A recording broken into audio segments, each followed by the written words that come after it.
Well, hello, and welcome to episode 6 of the Unstoppable Entertainment Show. I am Nate Schaffner, otherwise known as the Unstoppable Nate. And I am back for week 6, episode 6. How's everybody doing today? I hope your week's been good. I have to say, one of the goals of this show is to hopefully provide uh, a bit of a break from what's going on in the country and what's going on in the world. That's one of the goals, and hopefully that that's what this show provides. I have to say I'm having a lot of fun doing it. I hope it's fun for you to tune in every week. I hope you enjoy it. Before I get started today, and there are a lot of things to talk about this week. If you like this show, go ahead and hit the like and subscribe button, and spread the word. Tell your friends. The other thing I just wanted to point out is that if you have a comment or a question, or if you'd like me to talk about certain movies or franchises, go ahead and email me at the address listed in the description of this video. With all that out of the way, let's get started. And like I said, there are a lot of topics to discuss this week. The first of those is this. Hopefully, I'll be able to speak today. So there is an upcoming novel from author Peter Swanson called "Kill Your Darlings," and that is going to be adapted into a film starring Julia Roberts. Now, just to clear up any confusion, there was a movie that came out in 2013 starring Daniel Radcliffe called "Kill Your Darlings." This movie with Julia Roberts is not related to that movie at all. It just happens to have the same title. The book just happens to have the same title. So this book, this article was published by Hannah Gearin, I think, on Screen Rant. And this article says that Julia Roberts is now set to star in the Kill Your Darlings film adaptation. Kill Your Darlings is an upcoming novel from author Peter Swanson, who is known for works such as 8 Perfect Murders. Its plot is a murder mystery that traces a marriage in reverse order, attempting to uncover a dark secret in the couple's relationship. The book is currently scheduled to be published on June 10th of this year. In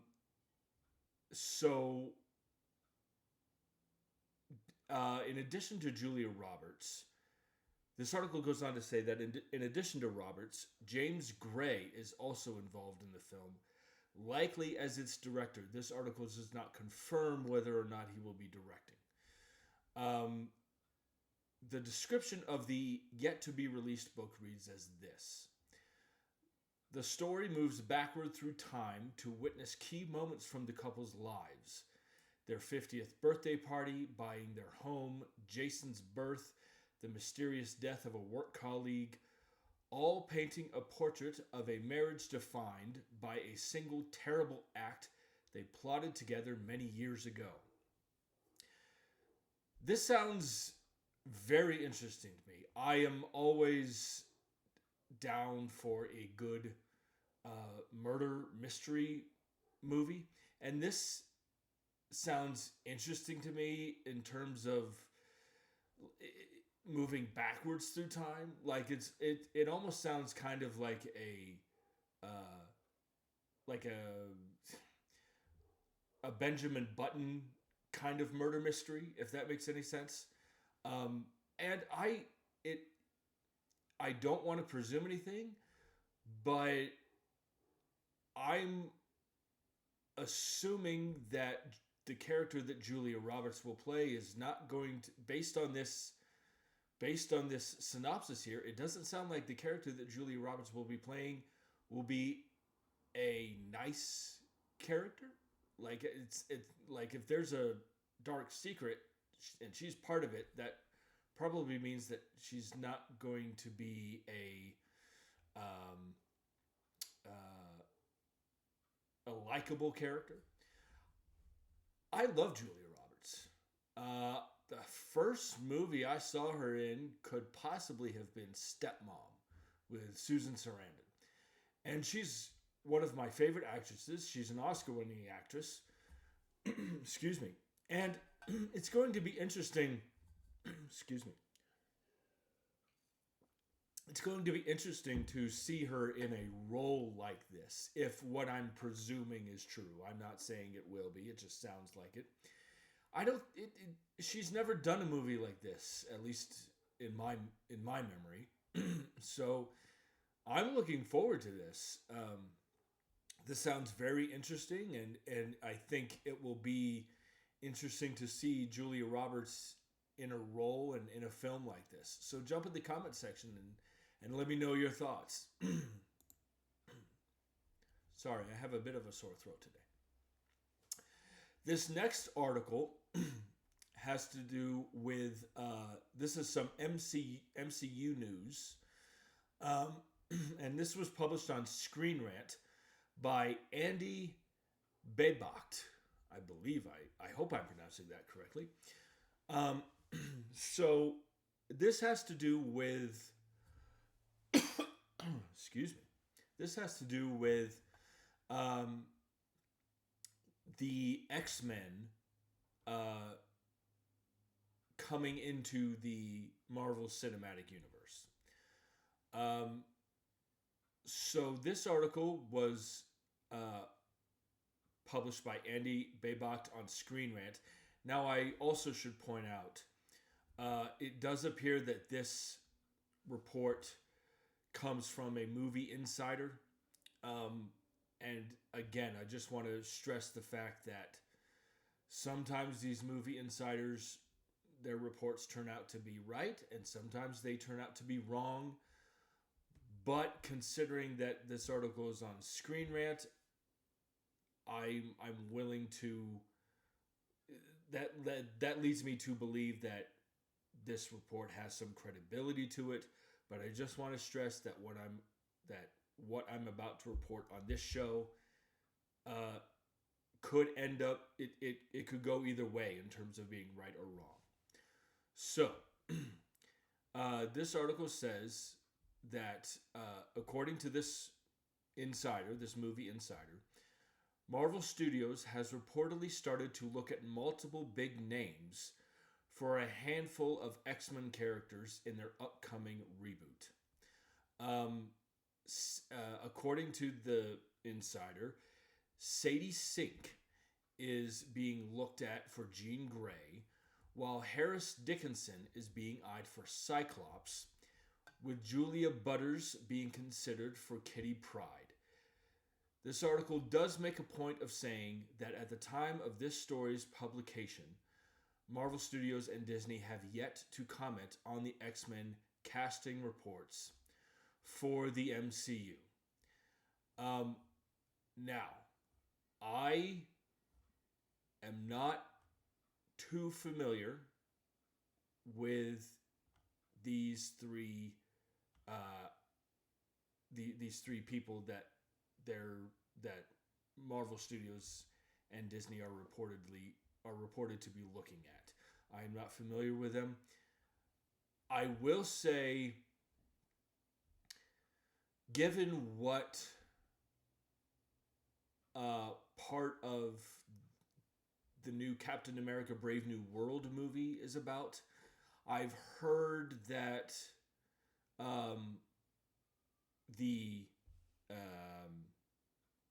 not the Eternals, but the Celestials in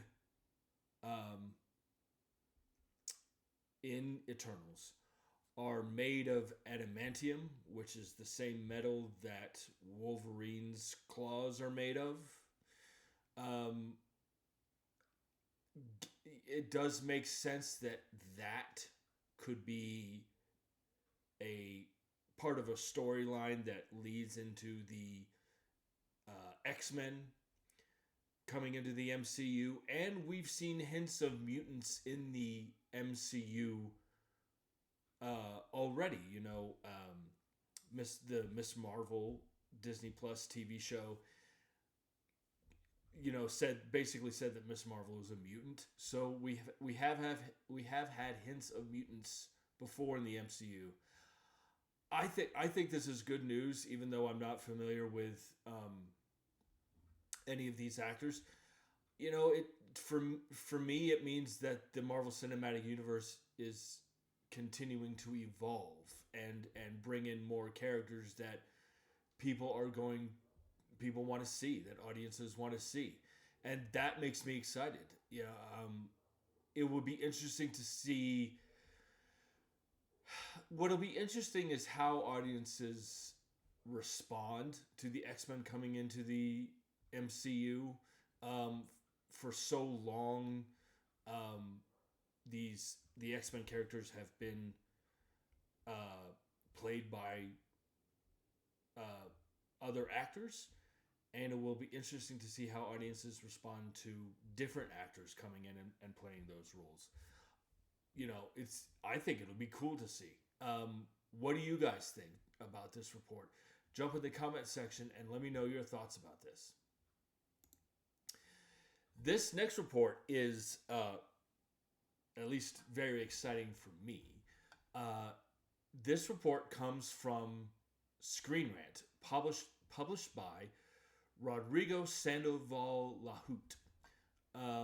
And it has to do with a Mobile Suit Gundam live action movie. Now, I believe back in 2018, I think, there was going to be a live action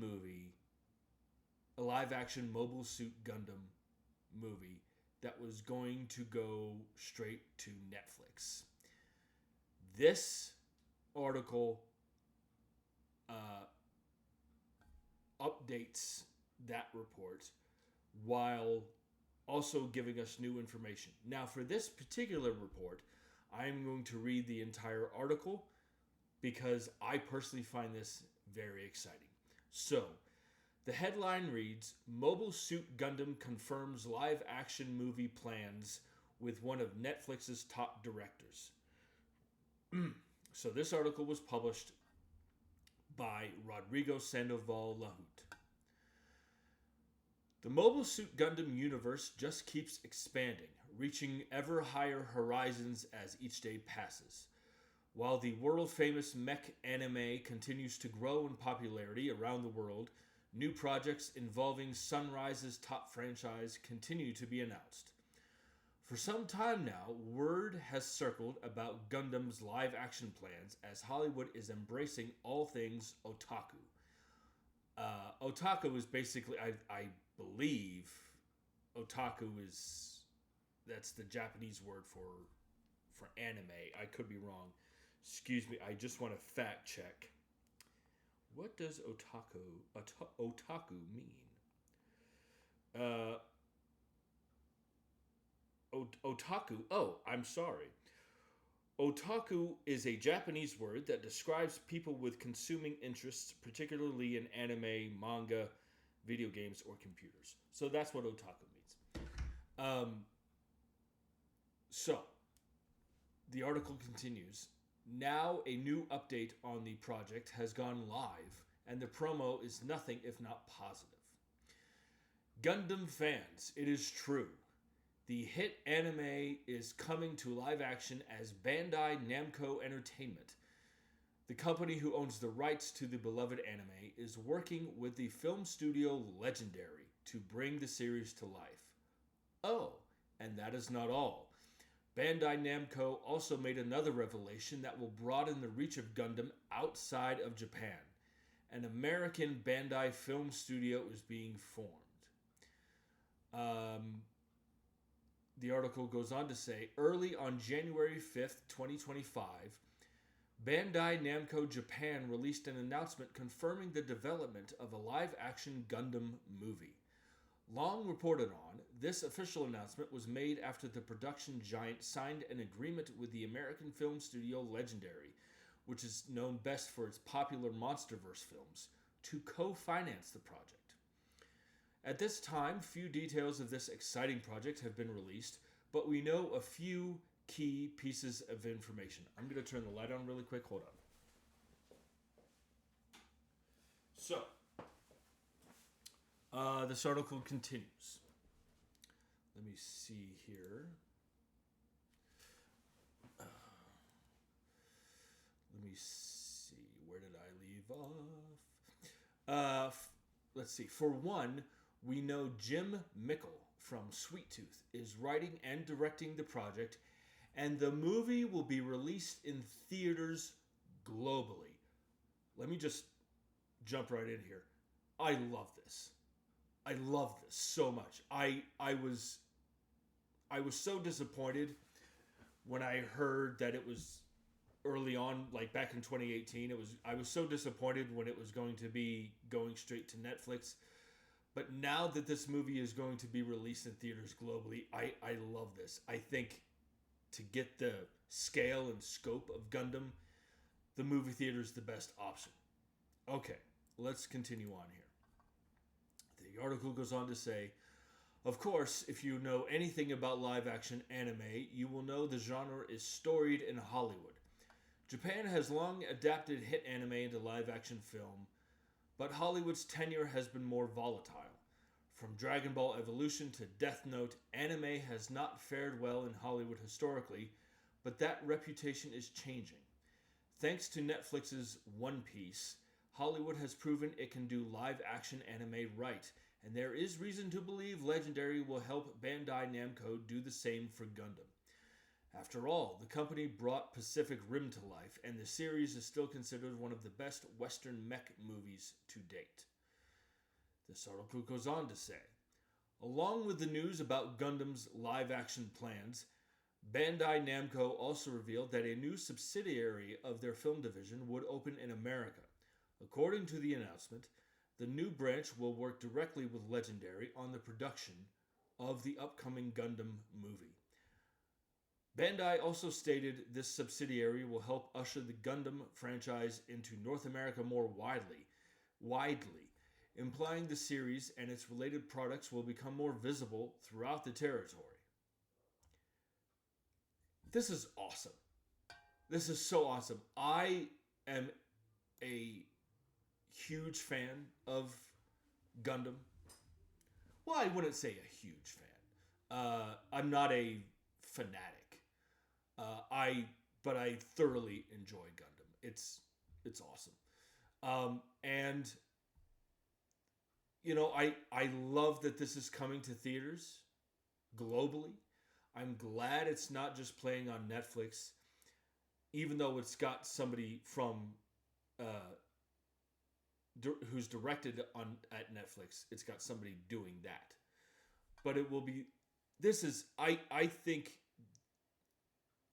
I could be wrong, but I think fans have wanted Netflix in a movie theater, or I'm sorry, Gundam in a movie theater for a long time, and I'm kind of one of them.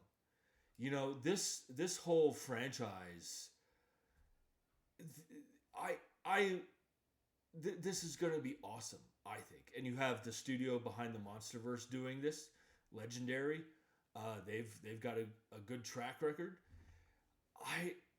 You know, and again, like the article says, you know, Netflix has proved that anime can be done right.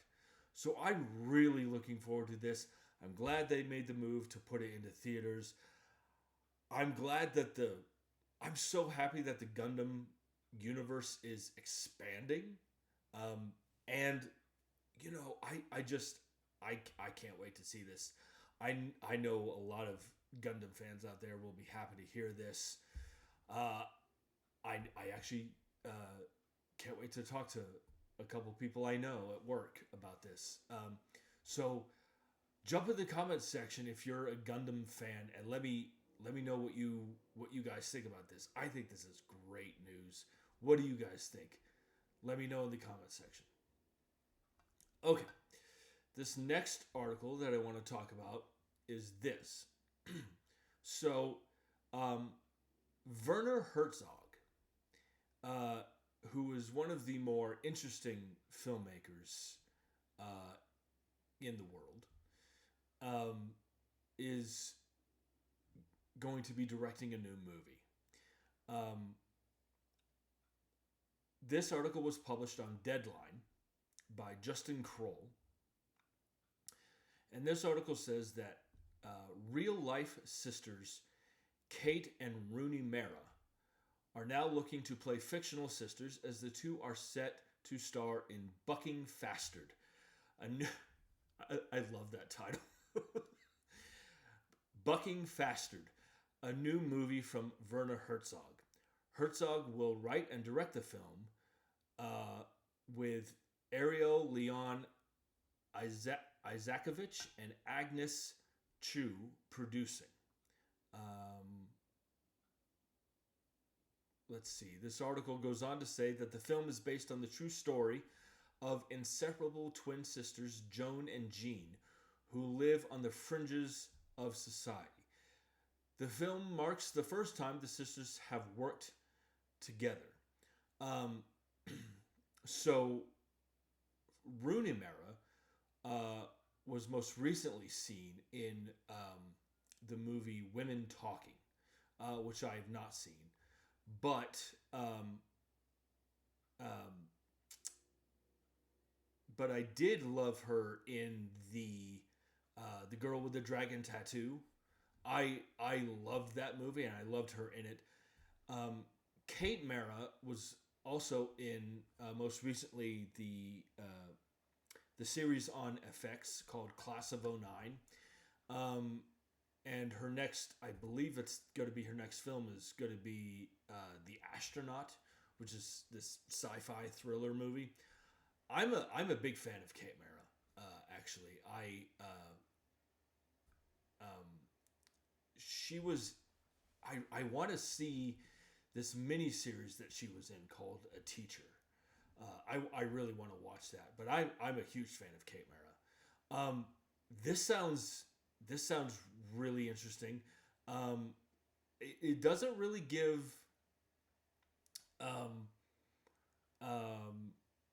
too much of the synopsis.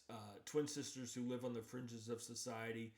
Maybe that could be like a dystopian kind of movie. I'm not sure. With Werner Herzog directing, it's certainly going to be interesting, though. And I'm a fan. It's again, his work is very, very. I wouldn't say it's for everybody. I would say that film enthusiasts, his movies are not for the general movie-going audience. I don't think.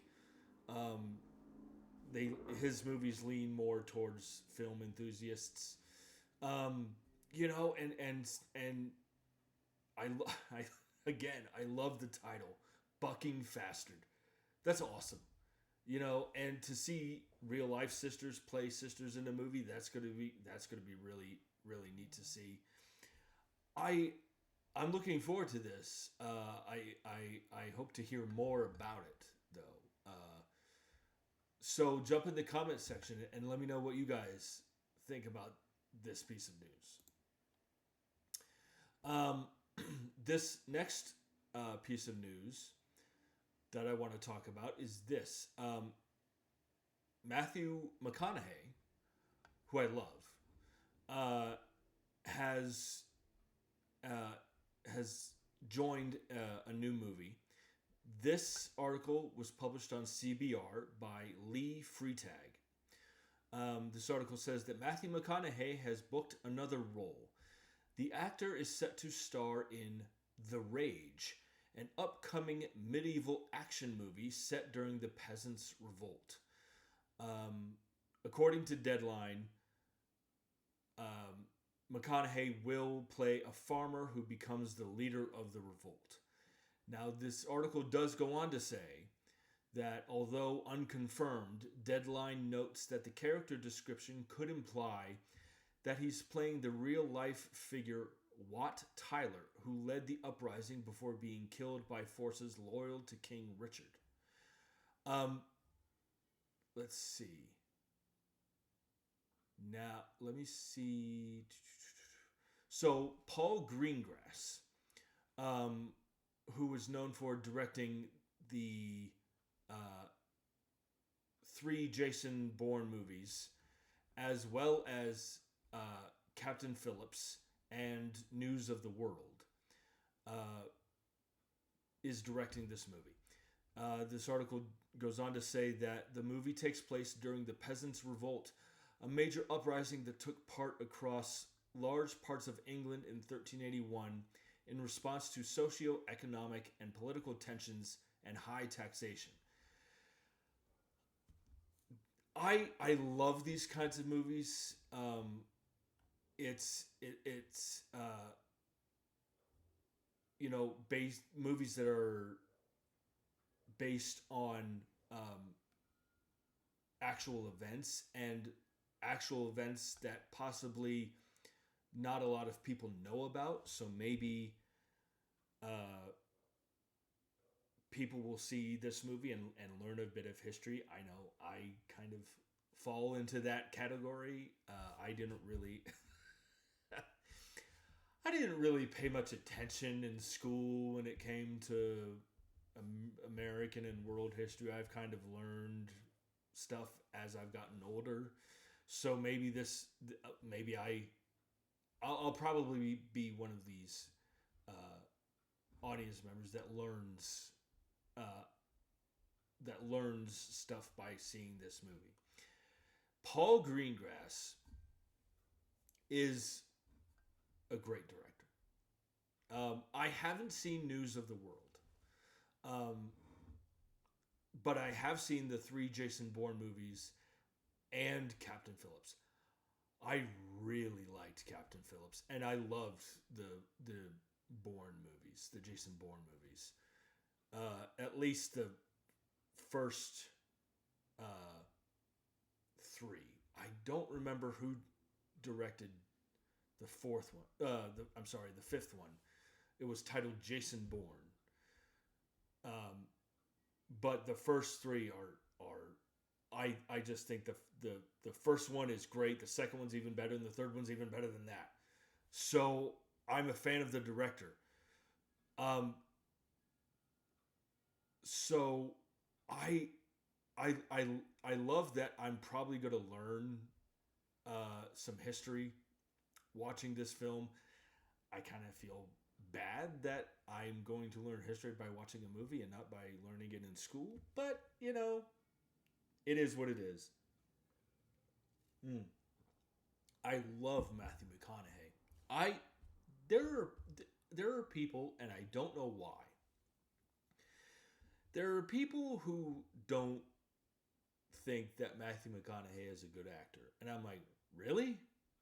Like, because I was watching him in Amistad back in 1997, and he's great in Amistad. And then, sure, he did a lot of rom-coms, which is fine. I still maintain that a good romantic comedy is a lot of fun to watch, but that's just my opinion. And then, of course, he won his Oscar for Dallas Buyers Club, and then he went on to be in Interstellar, which he was great in Interstellar. That movie's incredible. And I just think he's I think he's a great actor. There was a movie that he did called Killer Joe. That was, I believe it was directed by William Friedkin, who most famously, I would think, directed The Exorcist. It's awesome. And he is incredible in that movie. If you haven't seen the movie Killer Joe,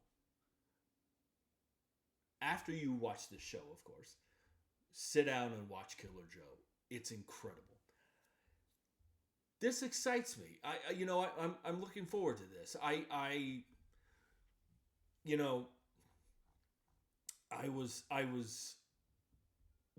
When I heard medieval action movie, I'm like, okay, like are we thinking like the 2010 Robin Hood movie with Russell Crowe? Because that didn't work out so well.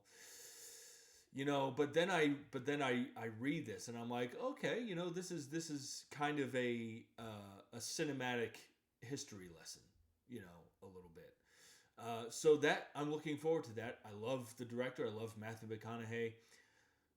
Jump in the comment section and let me know what you guys think about this. Next up has to do with more Marvel Cinematic Universe news. So this article was published on CBR by Sam Fang, and it has to do with the upcoming Vision Quest Marvel Disney Plus show, the spinoff of WandaVision. So there's an actor by the name of, I hope I'm pronouncing this correctly, Rarid Malika, who was in the series, the HBO superhero series, The Franchise. He will be in Vision Quest. So this article states that Deadline reports that Malika will play a character named Tucker in the Vision series, but other details about the role have not yet been revealed to the public. Let me just jump in here. That probably says that maybe his character has a big role to play, or he's like an important character from the comics, like one of those really deep cuts that like really hardcore geeks will love. Maybe. I don't know. So this article goes on to say that this series will star Paul Bettany, James Spader, who played Ultron in the Age of Ultron movie, and Todd Stashwick, as well as Ferran Tahir. Remember, he's coming back to play Raza. I don't have much to say about this because I haven't seen that show, The Franchise. So I'm not familiar with that show or the actor, Rarid Malika. So for me, the good news about this is that they're continuing to cast, which means that they're even closer to production. And I loved WandaVision. I love Paul Bettany as an actor as well. So I'm looking forward to what this show brings, and I'm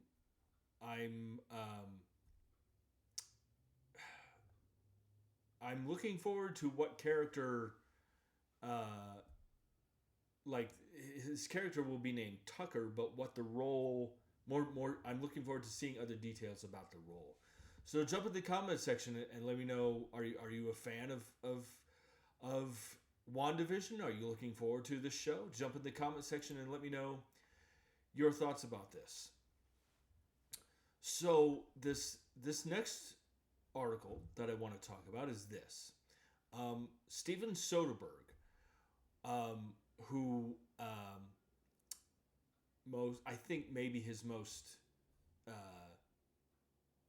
well-known movies are the George Clooney Ocean's 11 movies. He will be doing a movie called The Christophers. And this article was published on Deadline by Matt Grobar. Jessica Gunning, who is on Baby Reindeer,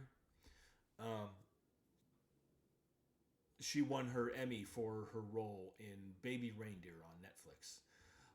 Jessica Gunning has been tapped to join Ian McKellen, Michaela Cole, and James Corden in The Christophers, rounding out the quadruple leading cast for Steven Soderbergh's dark comedy.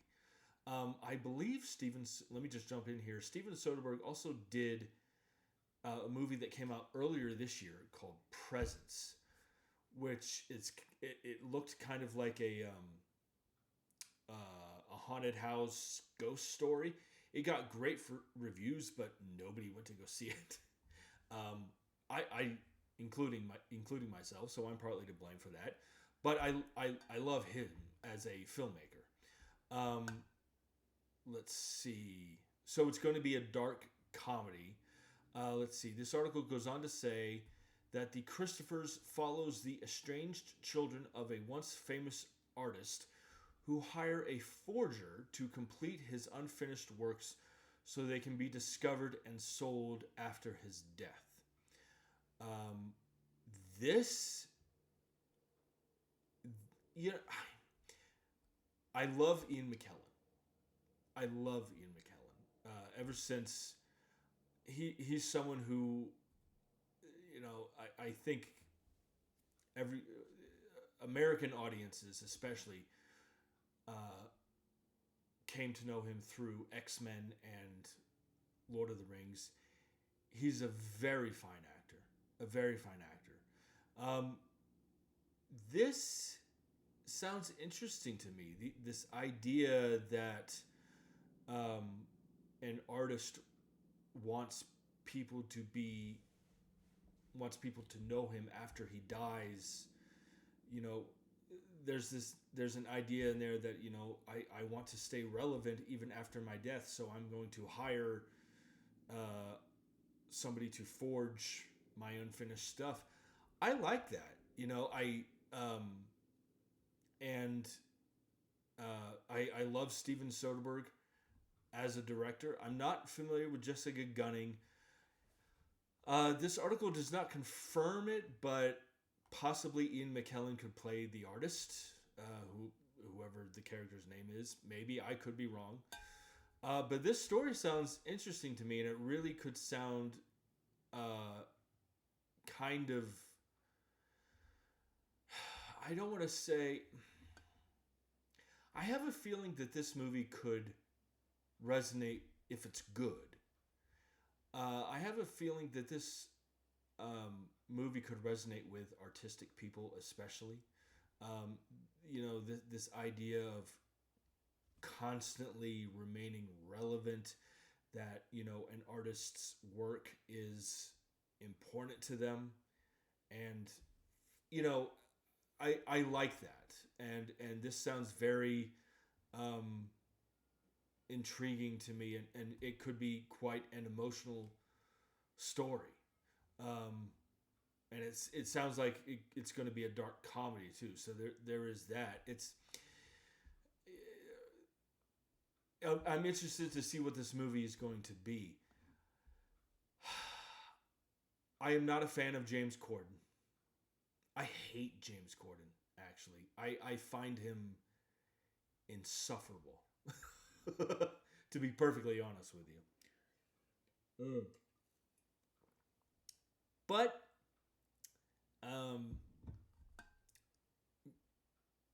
maybe Steven Soderbergh will be able to rein that in. I don't know. Hopefully. That is only the real red flag to me about this. Again, this sounds kind of...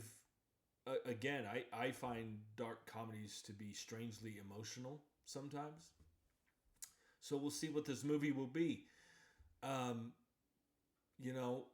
So jump in the comment section and let me know your thoughts about this. This next report has to do with an upcoming Hugh Jackman movie. So Hugh Jackman is going to be in a Robin Hood movie. This article was again published on CBR by Lee Freitag. So there's a movie coming out called well, it's about to start filming, I should say. I'm sorry. The movie is called The Death of Robin Hood. And Hugh Jackman is going to play. Well, he's going to be in the movie. I'm not sure what role he will be in. This article, again, is published by Lee Freitag. The Death of Robin Hood is beginning to round out its ensemble cast ahead of filming. Let me see here. So this report goes on to say that Bill Skarsgård, who was wonderful in Nosferatu, he was unbelievably great in as Pennywise in It and It Chapter 2. He's amazing, and he has a reputation for playing villains, and I think he's magnificent. So Bill Skarsgård has joined Hugh Jackman and Jodie Comer in The Death of Robin Hood, this article says. The article it goes on to say, which will be directed by Michael Sarnowski, who I'm not familiar with. Now, I also should point out again that this report is coming from a movie insider. So take that for what you will. Let's see. This article goes on to say, announced in May 2024, The Death of Robin Hood, per the log line, quote, is a darker reimagining of the classic Robin Hood tale, unquote, following the title character as he grapples, quote, with his past after a life of crime and murder, a battle-worn loner who finds himself gravely injured and in the hands of a mysterious woman who offers him a chance at salvation, unquote. Jackman will portray the title character, so he will be playing Robin Hood. While the bike riders, Jodie Comer will portray the mysterious woman. The Bike Riders, let me just jump in here. The Bike Riders is great. It has Tom Hardy, Austin Butler, and Jodie Comer, and it's great. Please watch that movie. If you like it, it's kind of a movie about biker gangs and that culture, which I loved that movie because I watched that movie and I was like, oh, this is what it's like, you know. So if you haven't seen The Bike Riders, please see that movie. This article does go on to say that it's unclear who Skarsgård is playing in the movie. Let's see.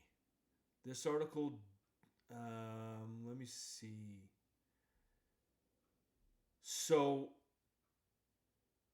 this article does go on to say that Hugh Jackman's Robin Hood will be unlike past versions of the character.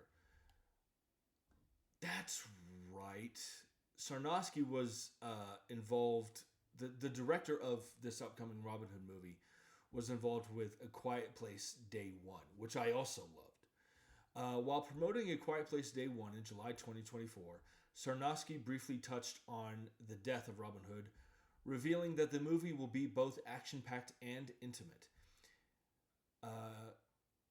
Quote, it's a little bit of both. It has a sort of different version of the epic Robin that we're used to, while also a very intimate story that's going throughout as well, he teased. So it'll have a little bit for everyone in that sense. That's what he said. So this, I've always liked the idea of, how do I want to say it? I've always liked the idea of heroes, like in their seeing them in their last days, like one last hurrah kind of thing, you know, like Unforgiven. I love Unforgiven so much. You know, and the character that Clint Eastwood played, one last job. Also Hugh Jackman, he was in Logan, and Logan was kind of like that too. Um, I like that. Uh, you know, Sarn. I like that Michael Sarnowski is saying that it's going to be different because, I mean, everybody knows the story of Robin Hood. I mean, it's just one of those. I would be less interested if it was another retelling of the classic Robin Hood tale. No, I don't want to see that again. I would rather see it with a twist on it. So I like that. Um, um, I like that Michael Sarnowski is doing this. I love Hugh Jackman. Again, the first time I saw him was in the first X-Men movie 25 years ago, and I've been a huge fan ever since. I've seen most of his work outside of the X-Men movies, but not all of it. I think he's a great actor. He was great in Les Miserables. He certainly earned that Oscar nomination. I'm looking forward to this. It sounds like it's going to be a different take on it, which I love. I love Bill Skarsgård. I've really liked Jodie Comer and what I've seen from her, and I loved A Quiet Place Day One. So jump in the comment section and let me know. Are you excited for another Robin Hood movie? Are you looking forward to a new twist on the tale? Jump in the comment section and let me know your thoughts about this. This next report comes again from CBR, published by Lee Freitag, and it has to do. The headline suggests that that Johnny Depp will be making his Hollywood comeback. Is making his comeback movie. The headline reads, Outer Banks star joins Johnny Depp's Hollywood comeback movie. So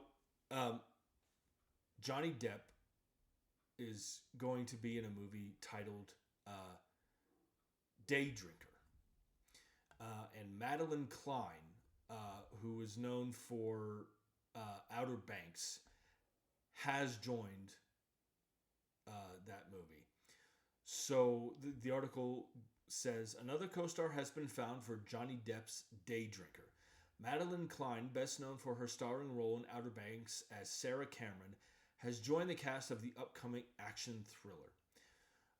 This article goes on to say, Deadline was the first to report Klein's casting. She joins an ensemble that currently includes Depp and Penelope Cruz.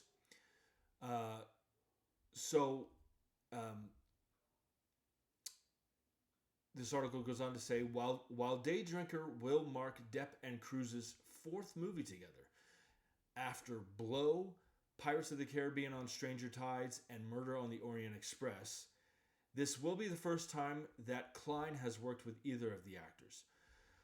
Mark Webb is directing the picture for Lionsgate. This article also says, Day Drinker follows a cruise ship bartender who meets a mysterious day drinker, only for both of them to find themselves entangled in a criminal underbelly and connected in unexpected ways. This article goes on to say that Day Drinker could be seen as a Hollywood comeback film for Depp, as it's the first major role in an American film he's had since his famous legal battle with ex-wife Amber Heard.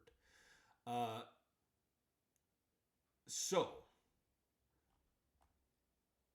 I love the sounds of this.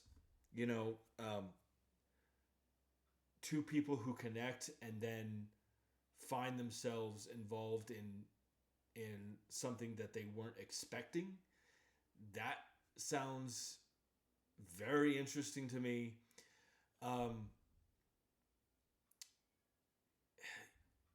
I'm concerned. Well, not concerned. I should say I'm dubious about Mark Webb directing. He directed 500 Days of Summer, which is great. Joseph Gordon-Levitt and I believe Zoe Deschanel. Yeah, 500 Days of Summer. It's great. He also directed the first Amazing Spider-Man with Andrew Garfield. Unfortunately, he also directed The Amazing Spider-Man 2. Okay. With that out of the way, hopefully this is good. I am an unabashed Johnny Depp fan.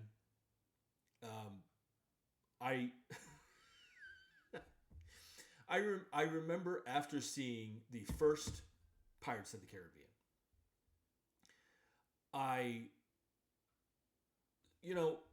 as a film enthusiast, a lot of times I will see films that are directed very well or that have great performances, and I say in my head to myself, I'm going to follow you for the rest of your career. The first time I saw Johnny Depp in a movie, I think, was the first Pirates of the Caribbean. No, I'm sorry. It was Edward Scissorhands. My God, what am I thinking? But I remember after seeing the first Pirates of the Caribbean, I went on kind of this Johnny Depp binge where I started watching his earlier stuff, and if Johnny Depp's in it, I'm gonna see it, and I'm still that way. But back in those days, I think it got to a point where my friends were concerned that I possibly had an attraction to him, as well as thinking he's a wonderful actor. I just thought I would, I always thought that was funny. I am a huge fan of Johnny Depp. I will see anything he's in. And I like Penelope Cruz too, and I think Johnny Depp and Penelope Cruz work well together as well. So this premise sounds interesting to me. It sounds like an action thriller, which I think Johnny Depp and Penelope, well, more so Johnny Depp. It'll be interesting to see him in that kind of a movie, and find themselves entangled in a criminal underbelly. That sounds interesting to me. Like I'm down to see that. Again, my only concern is Mark Webb directing. So hopefully it's good, and I would love to see.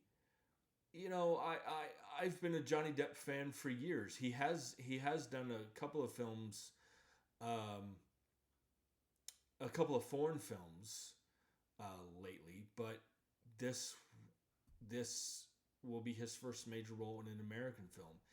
I would love to. I think there is a giant Johnny Depp-sized hole in Hollywood. And I think audiences are ready to see him. I think American audiences, especially, are ready to see him back on the big screen. I could be wrong. Maybe it's just me. What do you guys think about this? An action thriller,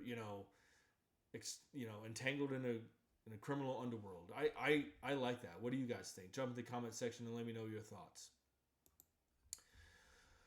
So this next report has to do with more casting news regarding Christopher Nolan's adaptation of The Odyssey. So this article is on Deadline and was published by Rosie Cordero. Jesse Garcia from The Mother and Flamin' Hot, and Will Yoon Lee from San Andreas and The Good Doctor have joined the cast of Christopher Nolan's The Odyssey from Universal, sources close to production till deadline. Their roles are under wraps. That says me that they're going to play important characters in the story of The Odyssey.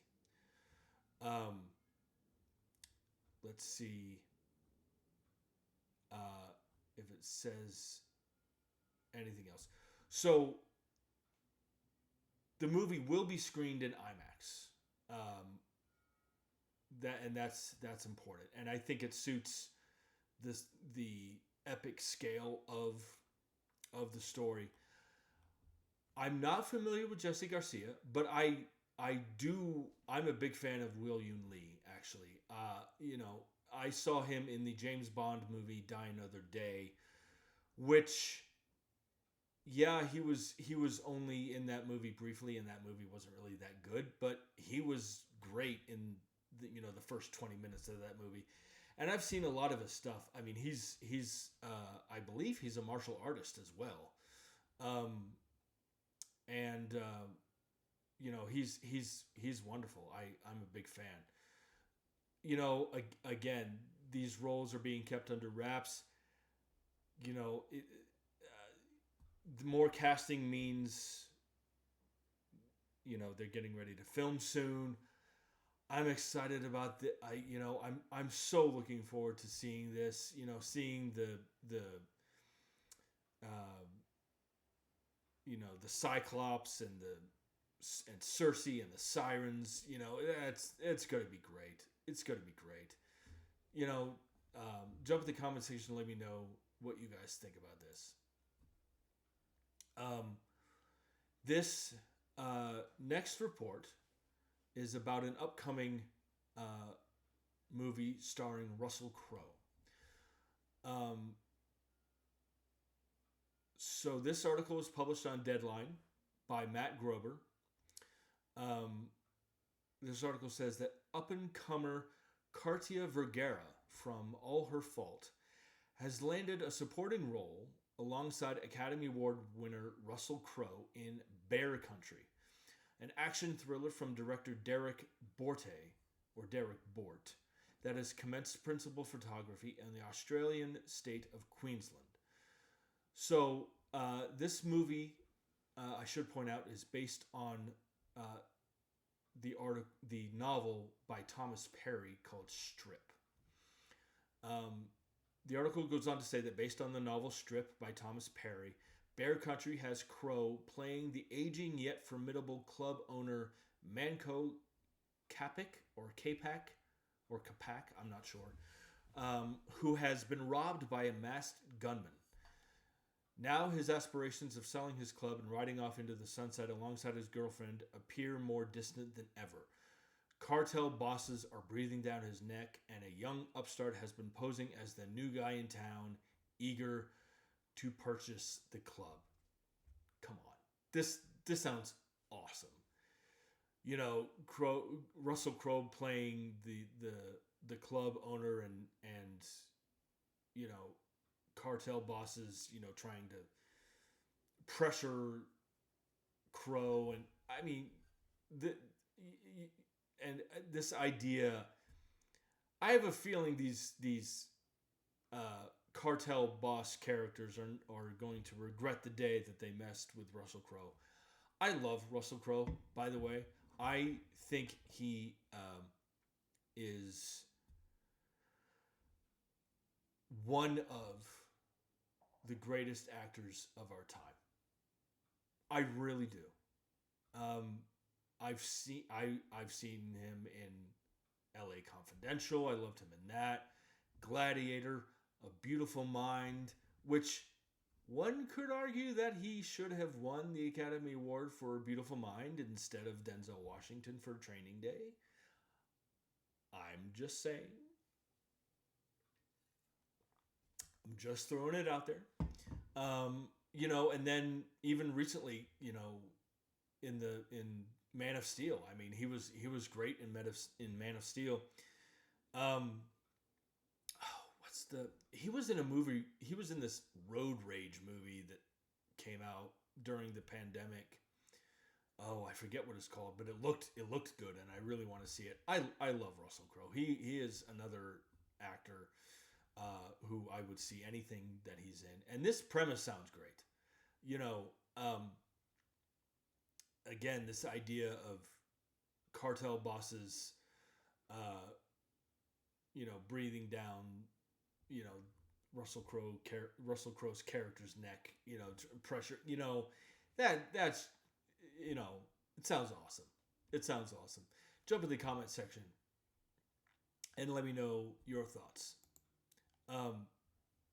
This next article, there's a lot of news today. This next article has to do with an upcoming rom-com starring Natalie Portman. This was published on Deadline by Andreas Wiseman. Oscar winner Natalie Portman is set to star in rom-com Good Sex, written and to be directed by Golden Globe winner Lena Dunham. Let's see. The article goes on to say that the synopsis reads, quote, after spending a decade in a failed relationship, successful couples therapist Allie, played by Portman, is turning 40 and is pushed, kicking and screaming, by her best friend back into the hopeless New York dating scene. But Allie finds her life pulled in opposing directions as she falls into a steamy fling with a 20-something Brooklyn hipster, just as she begins a promising, more conventional relationship with Alan, a successful 50-something in Manhattan. As a romantic crossroads blossoms into a full-blown identity crisis, Allie juggles to keep these two very different men separate and to make sense of her own conflicting desires before she risks losing them both. Okay, so I love Lena Dunham as a director. I'm a big fan. I am such a huge fan of Natalie Portman. I have to be careful when I admit this. Natalie Portman has been my celebrity crush since I saw her in The Phantom Menace. I just said it for all to hear, and there you go. However, I should point out that it's not just that. I really do think that she's a fantastic actress. She won her Oscar for Black Swan. Again, I thought she was one of the... I thought she was good in the Star Wars prequels. I don't care what anyone says. I thought she was good. And I've seen most of her work, to be honest. She was even going back to she was 9 when she did The Professional, and that movie's great. And she's great in that movie, And again, going back to what I said earlier about rom-coms, a good romantic comedy can be a lot of fun to watch, and I think, with Lena Dunham at the helm, I think this could be really good. And Natalie Portman has proven herself with rom-coms. What was the No Strings Attached that she did with Ashton Kutcher? I'm not the biggest Ashton Kutcher fan, but I really liked that movie, and I thought that Natalie Portman and Ashton Kutcher worked well together. I thought they had good chemistry together. So this is a genre that is familiar to her.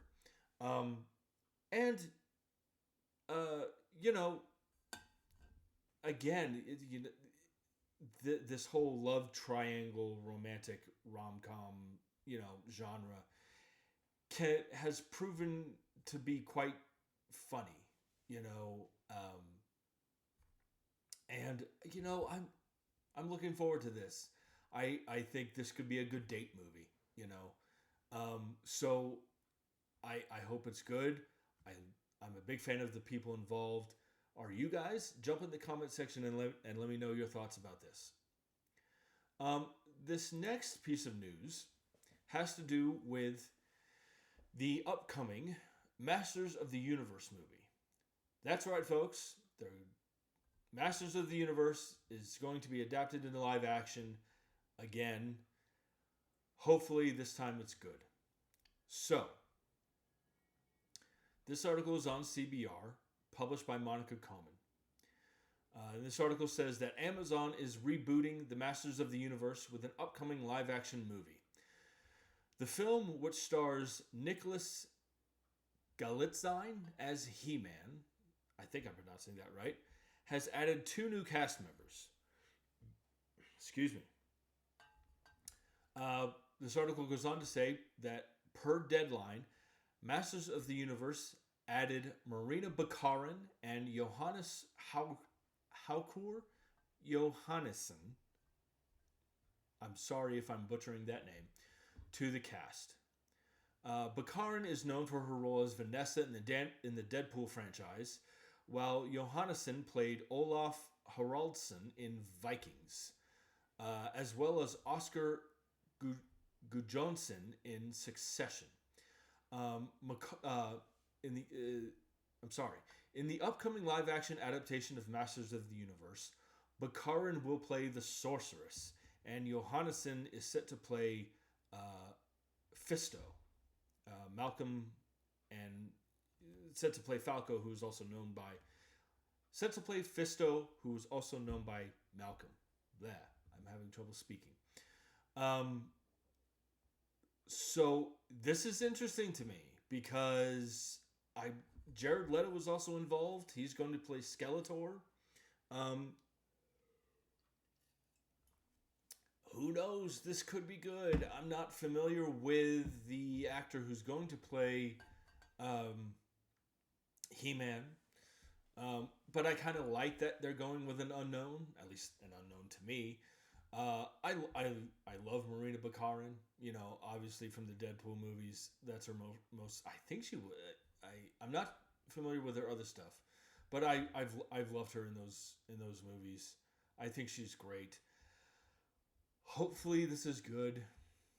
I know a lot of Masters of the Universe He-Man fans have been clamoring for this, and you know, they just want it to be good, and again, I'm one of them. You know, it's like it ain't that hard, guys. You know, well, maybe it is. I don't know. I just want it to be good. I know that Idris Elba is going to play the Man at Arms. He's going to play Duncan. You know, I just want this movie to be good. That's all I have to say. I'm going to have to brush up on my Masters of the Universe lore. I may rewatch the shows. You know, I have the power. You know, but you know, I can't reiterate this enough. I love Marina Bakarin. I want this movie to be good. Hopefully, it will be. But there's not a lot of stuff.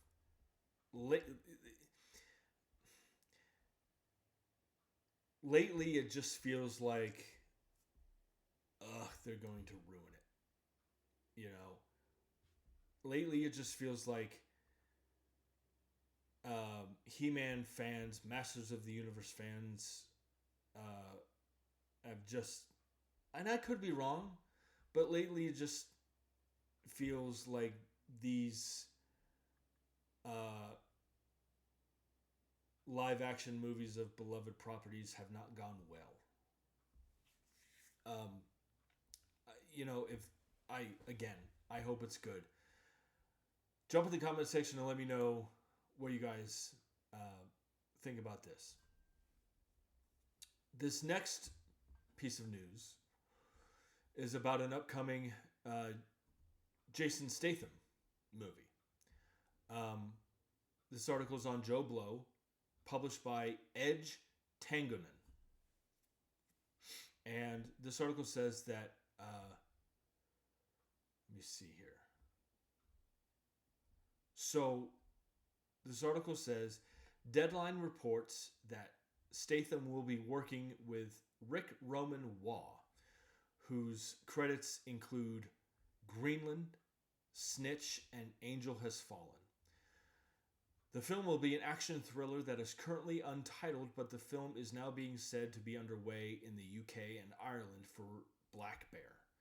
Black Bear, I believe, is the studio.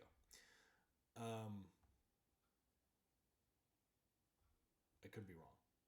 Let me see. Yeah. So this article goes on to say, not much is known about the film, but the description of the movie's plot says Statham, quote, will play a man pulled back towards the ghosts of his violent past. Okay. That, you know what? That premise has been done time and time again, but I don't care. It's Jason Statham. I know what I'm getting into.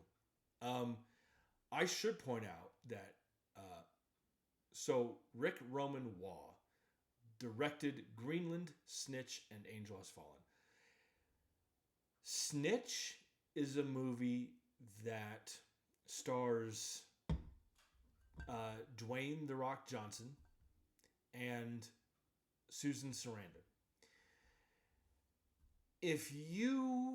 I will say this. Snitch is a movie that I think showed a lot of people that Dwayne "The Rock" Johnson is a good actor. He can be a very good actor. I liked that movie quite a bit. Specifically, I liked his performance. I have not seen Greenland. I have seen Angel Has Fallen, and I liked it. So,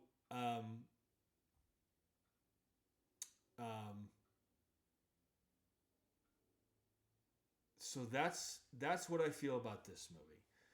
A man pulled back towards the ghost of his violent past. You know, we'll see how it goes. This could be awful. It could be great. You know, again, with Jason Statham, you know exactly what kind of movie he's going to be in. You know exactly what kind of movie it's going to be. You know, I'll see it because I'm a big fan of him.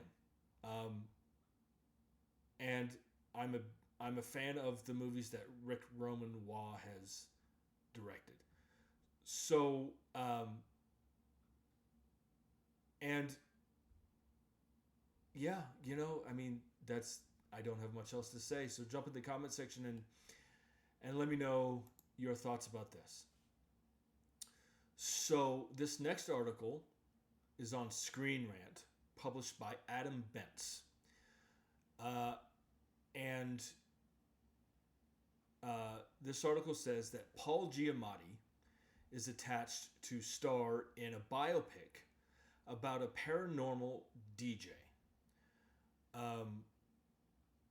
Let's see here. This article goes on to say that per Deadline, Giamatti is attached to star in Radio Silence's new biopic about the paranormal DJ Art Bell. Radio Silence is the moniker that the directors of this movie go by. The director, I want to make sure I get this right. Radio Silence consists of directors Matt Bettinelli-Olpin and Tyler Gillette, but also producers Justin Martinez and Chad Villela.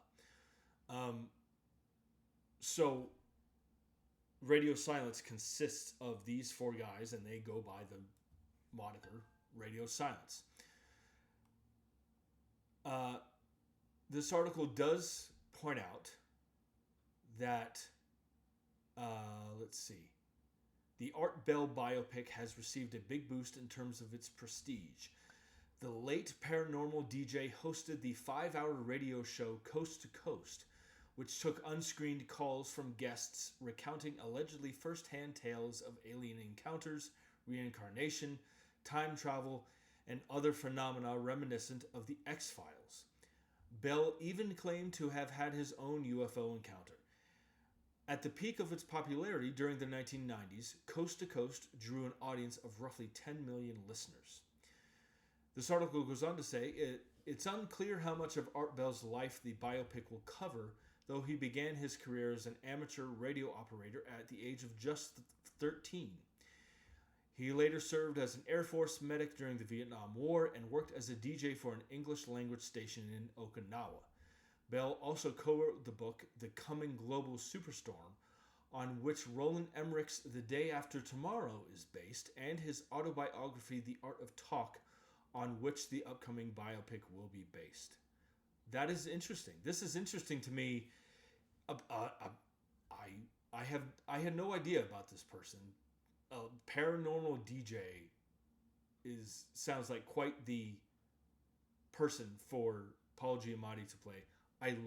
I cannot express how much of a fan I am of Paul Giamatti. The first movie I saw Paul Giamatti in was Duets with Gwyneth Paltrow, Huey Lewis, Andre Braugher, and that movie's wonderful, and he's great, and I've been a huge fan ever since. His performance in The Holdovers, which is what he got his Oscar nomination for, at least his most recent one. He got nominated also for Cinderella Man with Russell Crowe. Paul Giamatti got nominated, and he's wonderful in that. He's brilliant in everything. But his performance in The Holdovers really, at least for me, like, it got to me emotionally. It was quite a moving performance. And this sounds like a very complex person, especially a real person for Paul Giamatti to play. And I'm sure that Paul Giamatti will bring all of his eccentricities as an actor to this role. I cannot wait to see this. I'm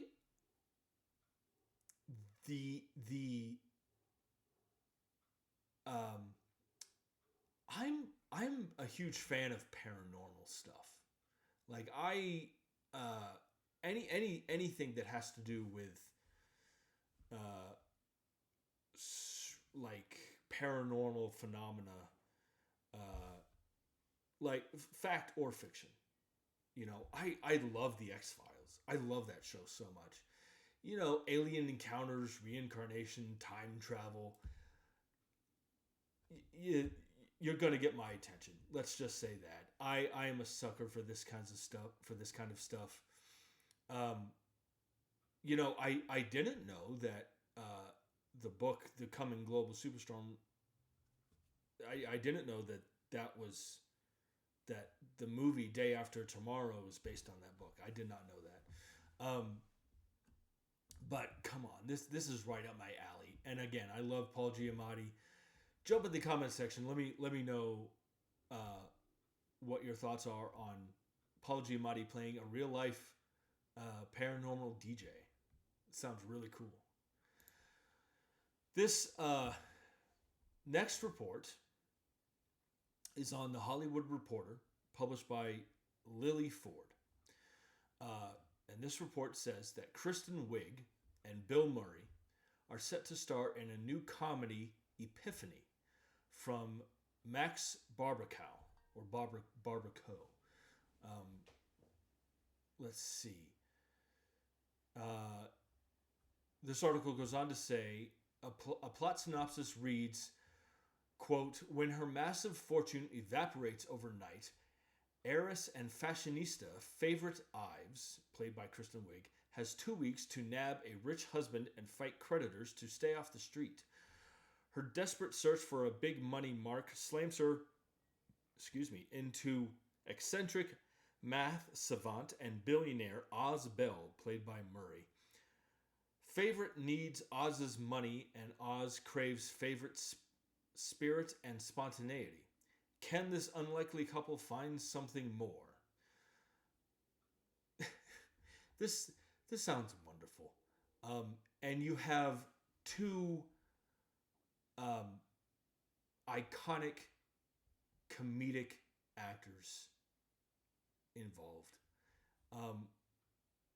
The characters sound wonderful. A math savant and billionaire played by Bill Murray. that just lends itself to such a unique comedic blend that I think is perfect for Bill Murray. It's the perfect kind of character for him to play. I love Kristen Wiig. And you know what's great too is that both Kristen Wiig and Bill Murray have also done dramatic stuff too. I mean, sure, they're known for their more comedic roles, but I also think that they're overlooked when it comes to their dramatic stuff. Bill Murray was nominated for what's the movie? Lost in Translation, and he got the Oscar nomination for that. Kristen Wiig was in a movie called Skeleton Twins with Bill Hader. And that movie is a unique blend of comedy and drama. And she is wonderful in that movie. And so was Bill Hader, to be honest with you. Bill Murray is one of my favorites ever. Come on. Caddyshack, Ghostbusters, Scrooged, Lost in Translation. Come on. I mean, he's wonderful. And this sounds like, can this unlikely couple find something more? I mean, this sounds so funny to me. And I'm really looking forward to like two generations of comedic actors working together. That sounds great to me. I'm sure, I have no doubt that this will be hilarious. So jump in the comment section and let me know what your thoughts are about this. This next movie, this next report has to do with, last week I talked about Sam Raimi returning to the horror genre. He's doing a movie called Send Help. And this next report has to do with more casting regarding that. This article is on Deadline, published by Matt Grobar. Excuse me.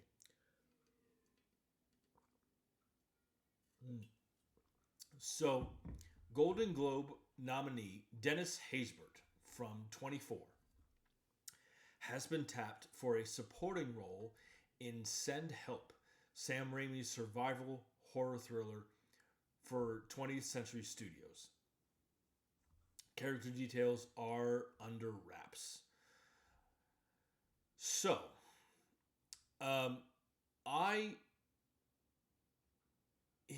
Dennis Haysbert was on 24. He was on that show, and he was also in classics like Heat and the Major League movies, and I love him. I mean, come on, the the guy from the Allstate commercials. I mean, this guy's great. I mean, but seriously, I'm a big fan. He was in Summer Camp and Flamin' Hot, and he's wonderful. He's great, and I can't wait for this. The character details are being kept under wraps, which probably means that his character will be crucial to the story, and I'm excited for Sam Raimi to return to horror. Rachel McAdams. This is going to be great. I think, I don't really have much else to say. I'm a big fan of Dennis Haysbert. Let me know what you guys think about this casting, and are you looking forward to Sam Raimi returning to the horror genre? Jump in the comment section and let me know. Speaking of horror, one of the producers of in the Insidious films is I'm sorry, I'm trying to get this right. Is producing a new horror film starring Aaron Paul. Now, Aaron Paul was Breaking Bad. So this article was published on CBR by Adam Mielstrup. And this article says that Aaron Paul and Jacob Tremblay have officially joined the cast of The Night House, a film adaptation of the best-selling horror novel by author Joe Nesbo. This article goes on to say that per Variety, Paul and Tremblay will lead the upcoming horror adaptation as the younger and older versions of the film's protagonist, with more cast members expected to be announced soon. Jesper Ganslant, who I'm not familiar with, directs from a script penned by himself and Nesbo. Steven Schneider, best known for horror franchises such as Paranormal Activity and Insidious, serves as the producer of The Night House. The film is still in the pre-production phase, which plans to begin filming this summer. Okay. So, first of all, I have to say, as far as Steven Schneider producing this movie, I am a fan of both the Paranormal and the Insidious franchises. I think I'm not a big fan. I think for me personally, when it comes to both the Paranormal Activity and Insidious franchises, I think the first movies in both franchises are the best, and unfortunately, the scripts, the material for both franchises have gone downhill since then. I know that Steven Schneider is just producing this movie. I just thought I would throw that out there, that I like both franchises that he has been a producer on. So I love Jacob Tremblay, and I really like Aaron Paul. I like the fact that Aaron Paul and Jacob Tremblay. That's interesting that they're playing the younger and older versions of the same character. I think that's really cool, actually. So this article does say that the official description for The Night House reads, quote, "In the wake of his parents' recent death, high schooler Richard, played by Tremblay, has been sent to live with relatives in the remote town of Ballantine. One day, during an innocent prank call in a phone booth, Richard shockingly witnesses his classmate violently get sucked into the phone receiver and disappear without a trace. Police suspect Richard to be responsible, and no one believes his story except Karen, a fellow teenage outsider. As Richard and Karen try to understand their friend's unspeakable death, they soon realize they have unleashed terrifying evil forces. In this twisted spin on a classic horror story, and as reality starts to blur, we must ask ourselves, can we truly trust Richard, and can he even trust himself?" So Aaron Paul, obviously from Breaking Bad, it's nice to see him getting starring roles in movies. Like I think he could be a really good leading actor. sometimes I think that the material that he's done outside of Breaking Bad hasn't been that good. So I think that because of that, him struggling to be a leading act, he's struggling a little bit to get good material to become a good leading actor. Jacob Tremblay was in this movie called Room, which he played. So Brie Larson was in that movie, and she won the Oscar for that movie. Jacob Tremblay played her son, and that movie is. I think it's quite an emotional story. I'll leave it at that. Brie Larson is incredible. Jacob Tremblay is incredible. Jacob Tremblay was also in the he did the voice of Flounder in the remake of Little Mermaid. But I remember him from Room, and it's great. And he's great. If you haven't seen Room with Brie Larson and Jacob Tremblay, do yourself a favor and check that out. You might want to bring some tissues though, because it's a pretty moving film. Again, I like Aaron Paul. I would like to see him. I would like to see him become a good leading man. I would like, I think he's a good actor. It's just that sometimes he does the best way, the nicest way I can put it is that he does his best given the material that he's given. I would like to see him get better material to work with, because I think he could be a good leading man. Again, I like the fact that Jacob Tremblay and Aaron Paul are playing different. They're playing the same character at different stages in his life. This kind of sounds very paranormal to me.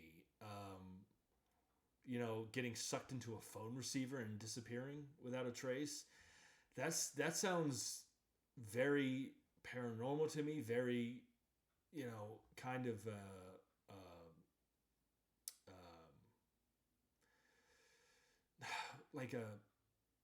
I don't know what the right word is, but it sounds like subject matter that appeals to me.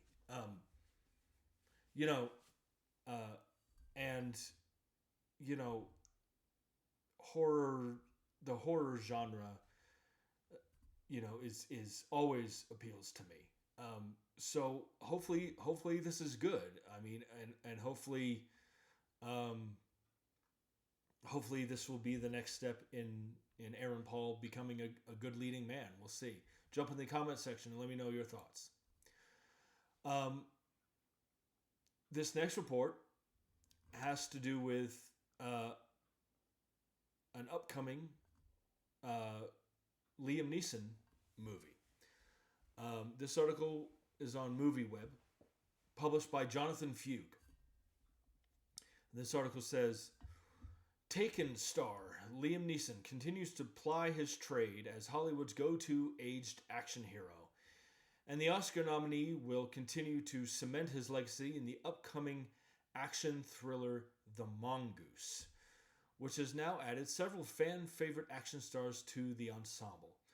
Coming courtesy of Deadline, it has now been revealed that Mission Impossible star Ving Rhames and The Shield and Fantastic Four actor Michael Chiklis have joined Neeson in The Mongoose, with MCU star and Oscar winner Marissa Tomei also set to star. I like her very much.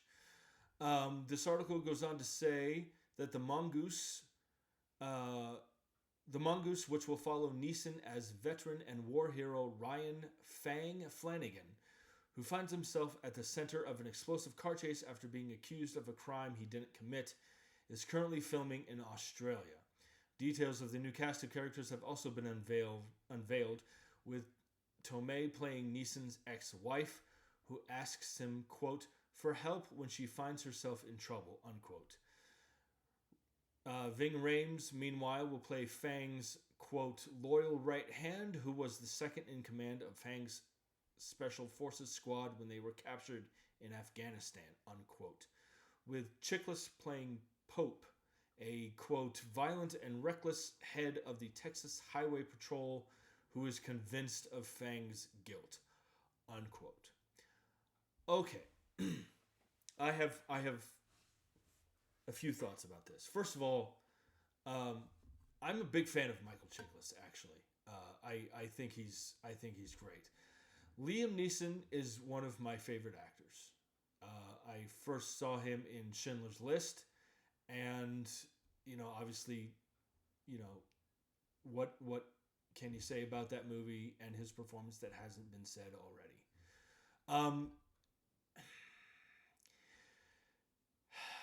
I hope this is good.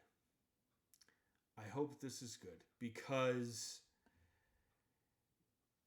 lately his films where he plays an aged action hero have felt all the same to me. Now, for some that's good, and for some that's kind of it's getting kind of tiresome. I have to be honest. If Liam Neeson wasn't in this movie, I'd have no interest.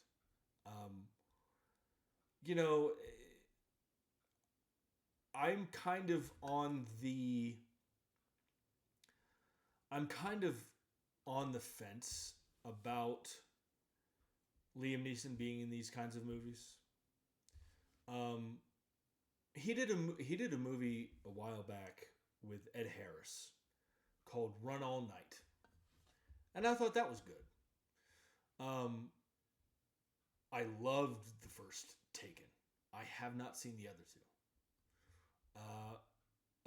Again, he's ever since Taken, he's kind of been on this aging action hero movie.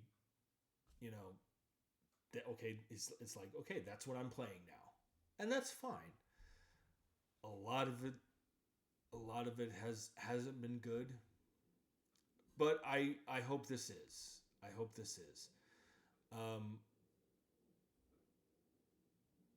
So we'll see where this goes. A war hero accused of a crime he didn't commit, leading police on a televised cross-country car chase.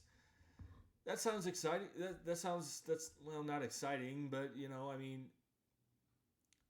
I wish that I could be more excited, I guess is what I'm saying. I hope it's good. Jump in the comment section and let me know your thoughts. This next report comes from MovieWeb, published by Ernesto Valenzuela, and it has to do with the Paddington film series, the film series based on Paddington the bear. This article says that Paddington in Peru, the third film in the Paddington series, due for release on February 14th, won't be the last adventure for the lovable bear. As revealed in a new piece published by Deadline, Studio Canal has plans to continue to expand the world based on the series of popular children's books written by Michael Bond. The franchise has found plenty of success with its first two movies, and with a whole host of positive reviews for the newest film, it's no surprise that the studio is looking to continue Paddington's story on the big screen while also making the transition to other forms of media. Let me just jump in here. In regards to what this article says about success of the first two movies and the positive reviews for the new film, Paddington in Peru, I'm going to say this, and I sincerely mean this. The reviews for Paddington in Peru are great. They're great. I really believe, and again, I mean this sincerely, if Paddington in Peru my wife and I are probably going to see it. If not this coming weekend, then the weekend after. If Paddington in Peru is as great as the first two, this Paddington series of movies, in regards to when people mention the greatest movie trilogies of all time, and again, I'm not BSing. I'm not BSing anybody. This Paddington series of movies could be in the conversation of the greatest film trilogies of all time. Period. End of story.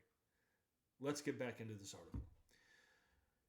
In this new interview with Studio Canal CEO Anna Marsh, the executive talked about the various strides that the production company and distributor has made this past year with its feature films. When the topic of the Paddington franchise was brought up, Marsh dropped exciting new details about the future of the character in both films and television, saying, quote, "There will be a fourth film.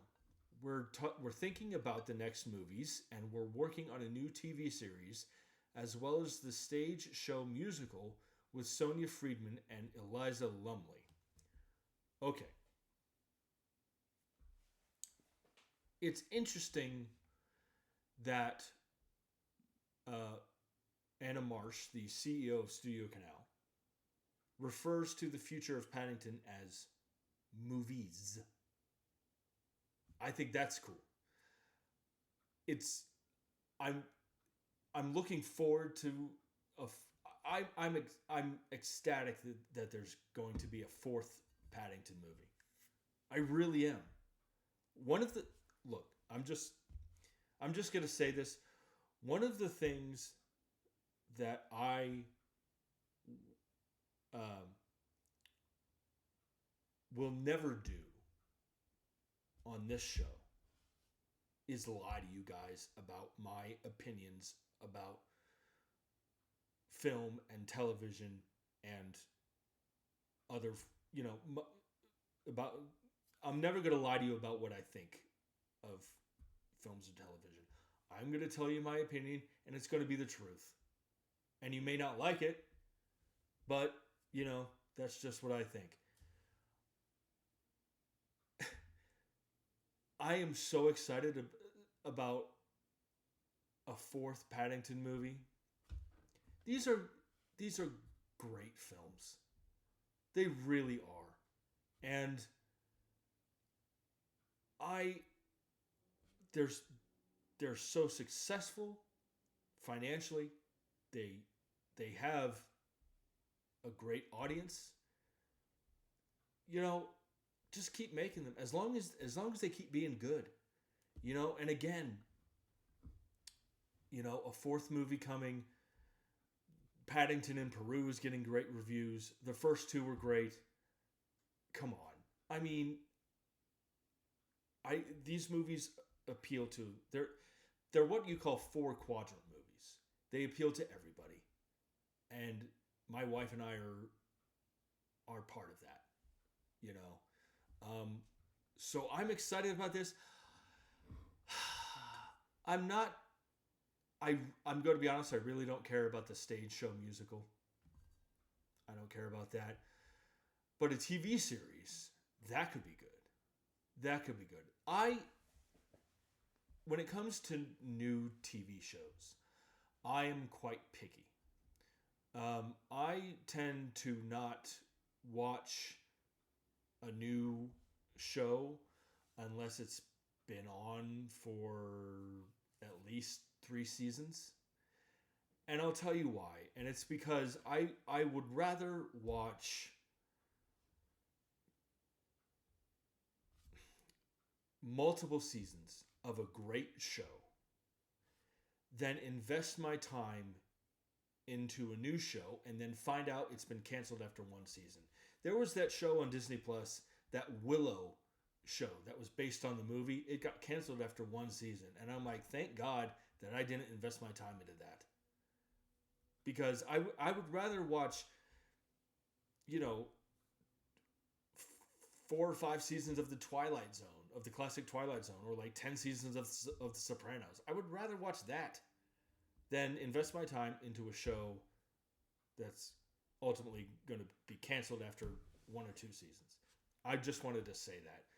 We'll see. We'll see where the TV show, what happens with that. I'm more excited about a 4th film. And again, you can judge me all you want. I dearly, dearly love these movies. They're great. So jump in the comment section and let me know what you guys think about the confirmation that a 4th Paddington movie is coming. This last piece of news for this week has to do with more casting for the Masters of the Universe movie. So, let's see.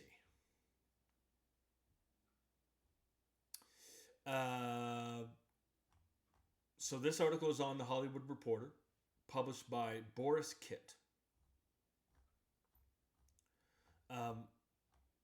So James Purefoy, who I love, and Charlotte Riley have been cast as King Randor and Queen Marlena in Amazon MGM Studios and Mattel Films' live-action take on Masters of the Universe.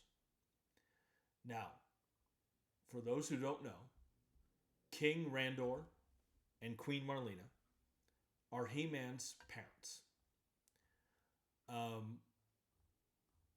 So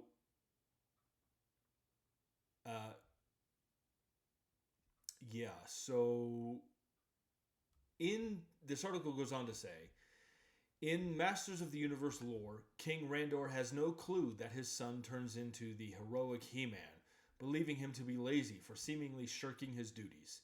The Queen, however, develops a few suspicions. This article goes on to say that James Purefoy is a veteran English actor best known for his roles in the award-winning HBO series Rome and The Following opposite Kevin Bacon, and recently appeared with Elizabeth Moss in Hulu's The Veil. Charlotte Riley is an English actress who has appeared in London Has Fallen, Edge of Tomorrow. She's wonderful in Edge of Tomorrow. And TV's Peaky Blinders. I'm a big fan of James Purefoy. I think he's great. And I'm looking forward to seeing him in this movie. It'll be interesting whether they, because a lot of times when you're adapting something, sometimes they change the lore of what's come before, and sometimes that can be good and sometimes that can be bad. So in the lore, He-Man's father doesn't know that he's He-Man. I'm wondering if they will stay true to that. And the Queen is suspicious. I hope they stick true to that. I know that the diehard fans would be upset if they didn't. All I can say is that I'm a big fan of James Purefoy. And Charlotte Riley was great in Edge of Tomorrow. So I'm looking forward to seeing them in this movie. I hope this movie is good. Because I fear for what happens if it's not. Travis Knight is directing. So there's that. I hope it's good. Again, more casting means, to me at least, that they're going to start filming soon. So there's not much more that I have to say about this. Well, ladies and gentlemen, that will do it for this week. There was a lot of stuff to talk about this week, and my throat is a little sore, but I'm glad I got the show. I'm glad I did the show this week. So that'll do it. And I'll be back next week to talk more movie news, more entertainment news. I hope you enjoyed the show this week. And until then, hit that like button, hit that subscribe button, spread the word, tell your friends. You know, if you if you have a comment, a question, if you'd like to get my thoughts on certain movies or franchises, you can email me anytime at the address in the description. And until then, I'll see everyone. I'll see you at the movies.